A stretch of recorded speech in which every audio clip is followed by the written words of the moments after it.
எந்த ஒரு வேலையும் ரொம்ப திருத்தமா செய்யக்கூடியவர் டிஎம்எஸ். அவர் வந்து நிறைய இதெல்லாம் வந்து பாட்டு பாடிலாம் முடிஞ்சுட்டு வீட்டுக்கு வந்ததுக்கு அப்புறம் கூட போய் பாடினதாக பல விஷயங்கள் சொல்லப்படுது. அவர் வந்து வைக்கிற ரசம்ங்கிறது மிகப்பெரிய ஃபேமஸான ஒன்று. அது நீங்க சாப்பிட்ருக்கீங்க. ஆமாம், அந்த நினைவுகளாக கொஞ்சம் சொல்லுங்க. அது நவரசங்களையும் பாடலில் கொடுத்தவர். ஒரு நாள் அவங்க வீட்டில் எல்லாம் ஊருக்கு போயிருந்தாங்க. அவர் மட்டும்தான் இருந்தார். கூப்பிட்டு உட்காருங்க அப்படின்னாரு.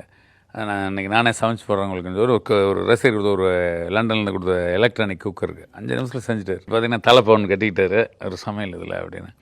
அவங்க கட்டி இப்போ உலகத்தில் எல்லோரும் சாப்பாடு ஆக்கி போடுறதுங்கிற ஒரு சாதாரண மேட்ரு. சாப்பிடுங்க நல்லா இருந்துச்சுங்க. அதில் ஒரு ரசனை அந்த சாப்பாடை செஞ்சுட்டாரு. ரசத்தை அப்படி மேலே வச்சுருக்காரு. ஜன்னல் இருக்குது. அந்த ஜன்னலை ஓப்பன் பண்ணார். ஜன்னலை ஓப்பன் பண்ணிட்டப்போ அந்த கேட்டுக்கிட்ட அங்கே நில்லுங்க அப்படின்னாரு.